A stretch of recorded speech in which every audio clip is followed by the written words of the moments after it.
Arábica. Nosso assunto agora é algo que nem deveríamos estar discutindo, mas ocorre não só em Mato Grosso do Sul, mas em todo o país, a violência contra profissionais da saúde e principalmente contra médicos durante o exercício profissional. Semana passada, um médico foi morto em um posto de saúde lá no sul do estado, em Douradina.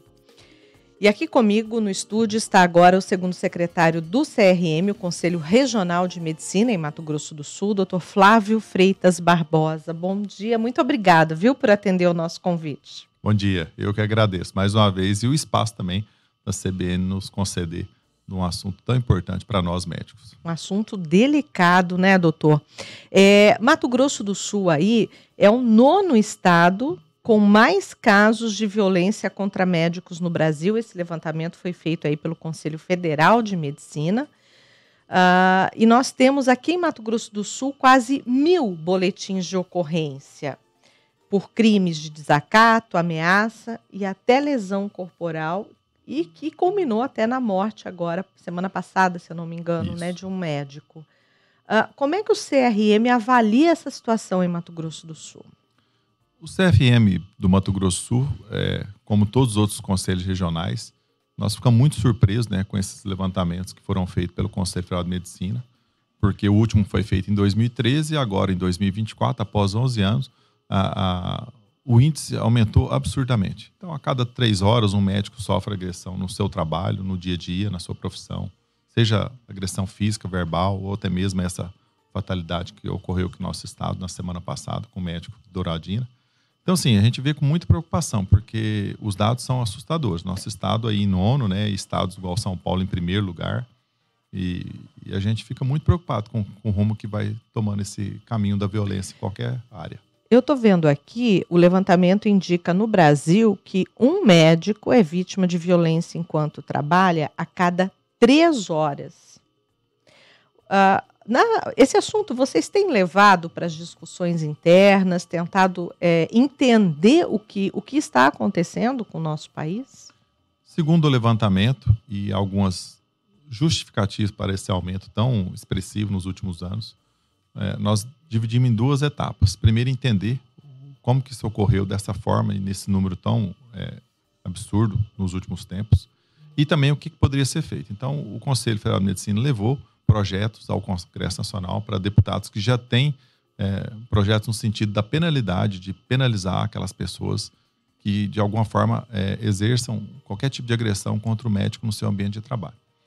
E o que chegou à conclusão que pode ter ocorrido através desse aumento, primeiramente, uma mudança do perfil das pessoas, né? Nós estamos vivendo um mundo de imediatismo, o século mudou, é outra geração, e essa necessidade da resposta rápida. Então, os locais que mais possuem o índice de violência são os hospitais e as unidades básicas, principalmente no SUS. Então, hospitais públicos têm um índice de violência maior do que o privado. As pessoas não conseguem esperar por atendimento. Exatamente. Além da espera, a questão da estrutura, né? Porque se você chega num local, então imagina um hospital, CTI, e muitas dessas violências não necessariamente é pelo próprio paciente. São, às vezes, acompanhantes, familiares, que talvez naquele momento de muito estresse pode ocorrer, né? Num pronto-socorro, num CTI, né? Naquela fragilidade que a pessoa passa por aquele momento. Então, isso é um novo momento. Aliado, então, à questão desse imediatismo. As pessoas hoje, a gente tem tudo muito rápido na mão. E a medicina, ela é feita não com rapidez, ela tem que ser feita com qualidade. Para ter qualidade, tem que ter boa formação e boa estrutura. Nos locais que vocês percebem que tem maior número de casos também, vocês já detectaram, por exemplo, que há poucos profissionais e talvez por isso uma demora? O que estaria causando, além dessa situação das pessoas hoje quererem tudo para ontem, né? É uma questão estrutural, que vai desde equipamentos, suprimentos, até a mão de obra. Então, a quantidade de profissionais, seja o médico, o enfermeiro, o técnico de enfermagem, aqui em Campo Grande, um dado rápido, nós temos unidades básicas de saúde de algumas determinadas regiões que têm dificuldade de lotar o médico, porque lá tem um histórico de violência naquela região. E outras... O senhor pode citar alguma? As unidades mais ao sul, né? Mário Covas, Certo. o Macaúbas, o Dom Antônio Barbosa, talvez até pelo contexto em geral, né? Teve um histórico de violência maior, por exemplo, que a unidade básica aqui do Marabá, que é aqui no Soter, a unidade Dona Neta, que é aqui no centro da cidade. Então, dependendo da localidade, pode ocorrer isso. Aliado, então, a essa questão do dimensionamento dos profissionais. Se você chega numa unidade que ela está lotada e tem apenas um médico para atender, a demora, obviamente, Claro. ela vai ocorrer. Né? E as pessoas passando mal, né? Exato. Às vezes a pessoa até passa rápido no médico, mas demora no exame. Hoje, essa questão de fila, né? A fila do SUS, a fila do atendimento, até nos planos de saúde, hoje eu acompanhando o noticiário, né? Tem reclamações no privado, você imagina no público. Então, é uma questão estrutural. A gente deve combater o quê? Trazer o bom atendimento, bom profissional, que o paciente receba aquilo que é devido a ele, que a saúde é um dever do Estado e um direito do cidadão, mas também que a gente traga condições de saúde melhores e de trabalho, principalmente aos profissionais de saúde, e aí aos médicos, enfermeiros, odontólogos e toda a equipe que compõe uma unidade de saúde. Agora, doutor, o senhor percebe que pode estar... O senhor falou que tem médicos que já é difícil compor escala de trabalho nesses locais. Mas vocês percebem algum movimento de médicos migrando, talvez, de locais como hospitais, unidades básicas, não querendo mais viver esse estresse também como médico? Isso já existe também? Sim, com certeza. Por quê? Se a gente avaliar a questão de estatística, então o maior índice de violência constata nos hospitais, depois das unidades básicas. Então o extremo, né? Atenção básica, SUS principalmente, e hospitais. E o intermediário, onde menos ocorre as agressões, são nos ambulatórios, nos consultórios. Por quê? Porque é uma questão programada, eletiva, você marca o médico, você consegue esperar. Então, você vê que isso tem uma diferença. E por que tem um alto índice de relação? O médico hoje recém-formado, ele não forma do dia para a noite e se torna especialista. Então, o médico lançado ao mercado de trabalho, os dois locais que geralmente ele vai para trabalhar, na urgência ou na atenção básica. E é onde mais ocorre os casos de E como violência. que psicologicamente está ficando esse médico recém-formado que cai nesse ambiente? Olha, existem casos de médicos que já abandonaram a profissão, de outros que trocaram de especialidades, né? Tem muita relação. O trauma, ele é muito íntimo, individual, né? Claro. Tem colega que passa por um trauma e ele segue a vida, passa por aquele momento de estresse. Sabe lidar com sabe aquilo, lidar com né? aquilo. E sabe que também isso é uma questão vinculada até na profissão. E tem outros não, que podem mudar a vida completamente do médico, que entra em quadros de depressão, angústia, isolamento social, uma alteração estrutural na vida da pessoa. Influencia muito. Há muitos anos, muito se falava, né, o glamour da medicina. Mas na prática não é assim, né, doutor? Aquilo que a gente vê, né, os mais jovens na faculdade, todo mundo imagina formar e ter um consultório lindo, maravilhoso, poder atender os pacientes com qualidade, por hora. Mas a gente vê que na prática não é isso, né, porque cada dia tem um número maior de médicos e, teoricamente, se esse fosse, então, o pensamento dos governos, quanto mais médico a gente imagina que teria mais saúde, né? Que teria mais atendimento. Exato. E a gente vê que a coisa vem piorando. Até porque a formação do médico não é mais igual antigamente, há 20, 30 anos atrás. Antigamente, eu costumo dizer, quem tem um médico, tem um médico. Quem tem dois, tem um médico. Quem tem três, não tem nenhum. A relação, antigamente, era mais conjuntiva, mais técnica. As pessoas tinham essa relação. Hoje, está muito uma relação fria. O médico fala pouco, escuta pouco. O paciente, às vezes, não consegue sair de lá com aquela percepção que foi atendido. Então, é um complexo que envolve ensino, estrutura e investimento. Não vai resolver questão de agressão a médico somente com a lei. A lei é um desses objetos para poder fazer o enfrentamento. Mas se não houver investimento nas pessoas, e aí nos pacientes e nos profissionais, consequentemente, nós vamos ter números cada vez maiores. O senhor falou aí muito na questão também do SUS. Agora, se a gente pegar hospitais que atendem na ala particular, também ocorre isso, doutor? Ocorre. Na verdade, ele está distribuído em toda a rede de saúde, né? Obviamente que a gente quase não vê nada disso no Einstein, no Sírio, nos hospitais. Mas atendimento de excelência, né? Atendimento de excelência. Nossa cidade, os hospitais aqui que atuam no atendimento à população, a gente tem muitas histórias também dos hospitais privados. Obviamente, quando faz a comparação, aí até pela quantidade, né, o fluxo de atendimento, os hospitais públicos ainda dominam esse índice de violência. O senhor falou aí que é preciso uma frente com várias pontas a se amarrar aí para fazer esse ataque a esse problema. Como é que o CRM hoje tem atuado aqui em Mato Grosso do Sul? E se vocês estão projetando aí para o próximo ano ampliar as discussões, levar isso de uma forma talvez com mais ações? O que poderia ser feito, doutor? Agora, com esse novo dado atualizado do ano 2024, dentro da educação continuada, que é um setor, um braço do Conselho Regional de Medicina, que são os cursos de ética para os médicos e para uma camada de advogados, esse tema agora entrou para a nova grade do ano 2025. Então, nós vamos fazer 3 jornadas no interior do estado, em Três Lagoas, Dourados e possivelmente Ponta Porã. E dentro desses temas que falavam de muita coisa, esse tema praticamente não era abordado. Então, ele vai começar a ser abordado e trazer principalmente ao médico a segurança dele ter o conhecimento, formas de se precaver e de se prevenir, de que isso não aconteça com ele, e quando acontecer, o que ele tem que fazer, quem ele tem que procurar, de que forma que ele tem que procurar, qual é o amparo. Até porque o conselho tem um papel dentro da medicina, a associação médica tem um outro papel e o sindicato tem um outro papel.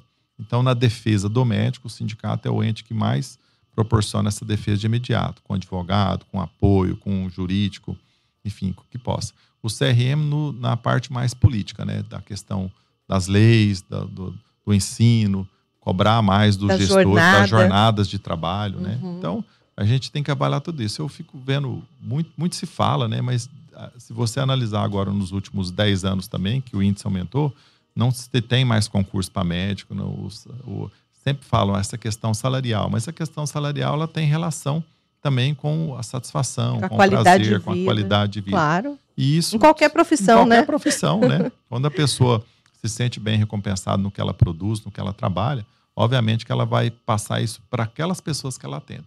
Então, locais com déficit ou pessoal, ou financeiro, ou estrutural, isso, de certo modo, também passa para a população. E a população acaba tendo essa reação que é, em alguns casos, fazendo uma agressão a um profissional de saúde, o que é lamentável. Eu estou vendo aqui uma matéria dentro do portal do Conselho Federal de Medicina, onde foi apresentado aí aos parlamentares essa situação, né? E que tem um projeto de lei aí que está pronto para ser aí apreciado lá no Congresso em relação aos crimes praticados contra os profissionais de saúde. E aí a gente fala de uma forma geral, né? Porque nós temos as enfermeiras também enfrentam muito isso, né? Não apenas o médico. Eu, inclusive, tenho uma conhecida em que ela fala assim, ela atende num posto de saúde, e ela fala assim, olha, eu recebo tanto xingamento aqui, aí quando o paciente entra lá com o médico, tá tudo bem, por que é aqui comigo? Então, eu acho que ela segura talvez um pouco mais aí a bomba, né, dos pacientes nervosos. É verdade. O médico passa aquela impressão, né, de uma autoridade no exercício da profissão e o que de fato é, mas parece que respeitam mais, né, a ponta da cadeia. Mas você vê, se o número para médicos já é grande, esse, você imagina então com os técnicos de enfermagem, claro, com os enfermeiros. É muito, muito maior. E tem relação direta com o que faz, porque o médico na assistência, mas para aquela assistência funcionar, existe uma equipe por trás daquilo. E aí essas coisas. Quanto ao que você comentou do projeto, nós temos a Frente Parlamentar da Medicina no Congresso Nacional, que hoje são compostos por 64 deputados e senadores, que são médicos. Certo. O presidente dessa frente parlamentar é o Dr. José Irã Gonçalves, que é um senador, e ele é o atual presidente. Nós entregamos esses dados a 2 deputados federais, a doutora Mayra Pinheiro e o Alan Garcês. E eles têm projeto nesse sentido para poder a gente ter efetivamente lei específica onde isso ocorrer, seja com o médico, com o enfermeiro, com o dentista, porque hoje já existe a lei do desacato, a autoridade no serviço, mas ela ainda é um pouco afrouxada, é do serviço público. E pensam, através desses projetos de lei, criar um específico para a questão da saúde, porque o número é assustador, infelizmente. Tem crescido, né? Muito. Porque a cada 3 horas, um médico, imagina quanto não é para as enfermeiras que a gente acabou de falar, que às vezes seguram muitas coisas, né? Ali na frente. E vocês esperam que esse projeto ele esteja já pronto ano que vem para ser sancionado? Vocês acham que vai passar rápido? Qual que é a expectativa, doutor? Ele tem um apoio de boa parte dos congressistas, né? É uma questão que gera apelo, até um apelo social, porque qualquer tipo de violência deve ser combatido, claro. Não necessariamente com os profissionais de saúde. Então, esse é um projeto que tramita rápido, tem tudo para ocorrer o ano que vem. A nível de projetos, né, nós temos 428 projetos hoje em relação com a medicina no país, no Congresso todo. Desde... esperando entrar em pauta. Seja da questão de recolhimento de imposto, da carreira médica, do concurso público, da valorização da rede de atenção básica, né, dos programas de incentivo à dificuldade de lotação em médico em locais remotos, difícil acesso. Tem vários projetos hoje tramitando na Câmara do Congresso Nacional. Então, vou fugir um pouquinho aqui do que a gente estava falando da violência, para a gente falar sobre a formação dos nossos médicos por conta das universidades que temos aqui na região de fronteira, né? Hoje, muitos médicos cruzam a fronteira para conseguir se formar, principalmente por conta do custo. E quando eles voltam para o Brasil, como é que está o mercado de trabalho para esses médicos, doutor? O médico formado no exterior, estrangeiro, Bolívia, Paraguai, Argentina... Tem que fazer a revalidação, né? A partir do momento que ele presta a revalida, né, que é um processo de avaliação, e é aprovado, ele consegue ter o seu registro como um médico formado no país, numa universidade regulamentada. Muitos voltam através do programa, tinha um programa Mais Médico, hoje é o programa Médicos pelo Brasil, então consegue, dependendo de alguma localidade, trabalhar. E assim, não por questão de preconceito, o conselho tem muito disso. O conselho não é contra ninguém exercer medicina no país, o conselho só é a favor que se avalie qual a formação do médico. Então o médico formado no exterior, ele é bem-vindo no nosso país, desde que ele apresente a qualificação para poder atender a população brasileira, nos moldes das universidades do Brasil. Então, não existe qualquer tipo de narrativa nesse sentido. Uhum. E aí a gente tem esse aqui, dos estados vizinhos, né? Paraguai, aqui é muito, né? Nosso estado ainda é um estado privilegiado. Por quê? Nós temos 6 universidades no Mato Grosso do Sul. 4 universidades públicas, que é a Federal do Mato Grosso do Sul, a UFMS, a UEMS aqui em Campo Grande, o FGD em Dourados e a Federal de Três Lagoas. Temos 2 universidades particulares, que é a Uniderp e a outra, a de Corumbá, que é uma faculdade pública. E tem outras 3, 4 já com autorização para funcionar. Então, o nosso estado ainda é uma realidade um pouco diferente. Nós estamos hoje com 8.800 médicos inscritos, ativos, né? Desses 8.800, 4.500 e pouco, 4.400 e poucos na capital e 4.300 e pouco no interior. Então, a divisão... Está bem distribuído. Está bem distribuído. Mas ainda se fala da falta de médico em alguns locais. Uhum. Né? Então, eu acho que o que falta mesmo são políticas públicas voltadas para que o médico exerça lá naquele local que ninguém quer ir. E aí eu acho que um modelo que seria atrativo é um modelo parecido com o do Ministério Público e da magistratura, que nem um juiz passado no concurso, ele começa aqui no fórum, daqui no tribunal, então ele inicia lá na primeira instância, né? Tem aquele tempo lá e ele vai ao longo da vida galgando, subindo na gradação da sua profissão, e aí ele chega até na capital, numa cidade maior. Talvez esse modelo fosse interessante também para a medicina, mas ele não existe e é o que tem discutido no Congresso. Isso seria uma reformulação total, né? Com certeza, até porque então os médicos recém-formados, e hoje cada dia tem um número maior, voltando na questão do número de faculdades, nós conseguimos uma vitória no ano 2018, a medicina como um todo, e o CFM, que foi o líder desse movimento, através, na época, do ministro Mendonça Filho, que era o ministro da Educação, e o presidente, então, na época, Michel Temer, nós conseguimos uma moratória, então, por 5 anos, a proibição de novos cursos durante aquele período. Então, ela começou em 2018 e terminou em abril de 2023.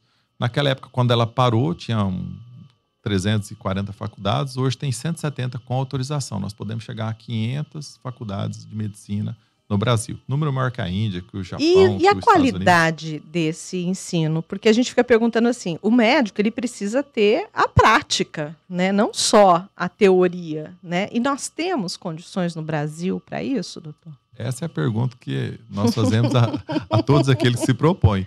Você imagina um médico, não questionando, né, a cidade, não é esse o objetivo, mas Sim. um médico formado em Corumbá e um médico formado em Campo Grande. Uhum. Né? Um médico que tem toda essa rede aqui de estrutura, a Santa Casa, que é o maior hospital do estado, né, o regional e outros E hospitais. com pacientes gravíssimos chegando a todo momento, onde ele pode acompanhar esse tipo de atendimento, né? O que nós entendemos com isso? Que, na verdade, se criou uma fábrica de diplomas. Tem um monte de médicos se formando e recebendo um certificado, um diploma, um papel. A qualidade caiu muito, a disputa, né, pelas as vagas baixou muito o nível, e isso reflete lá na população. Se você tem um médico mal capacitado, mal formado, isso, de certo modo, vai impactar lá na violência. Porque se você é resolutivo e entende o que você faz, tem boa formação para aquilo, o índice já baixa. Agora, com essa expansão de universidades sem qualificações, sem qualquer tipo de qualidade, questionável do ponto de vista até para o mais leigo.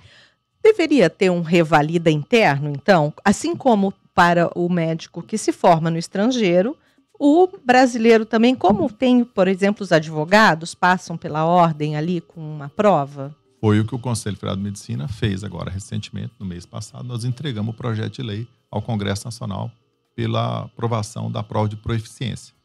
No passado, essa ideia era pouco aceitável do ponto de vista médico, porque a gente entendia que o médico, ao final do curso, não poderia ser penalizado por uma instituição que não proporcionou ensino a ele. Mas chegou um tempo que aconteceu na medicina o que aconteceu no direito, na década de 90, na década de 2000 com os cursos de odontologia e agora com o dos médicos. Então eu acredito que a prova de proeficiência, sim, igual nos moldes da OAB. Porque se a gente exige que o profissional do exterior formado em outro país também faça isso, por que não o médico daqui? Porque aquela de fiscalizar, fechar as más faculdades, as que tinham qualidade duvidosa, não aconteceu. Nem por parte do governo, nem por parte privada.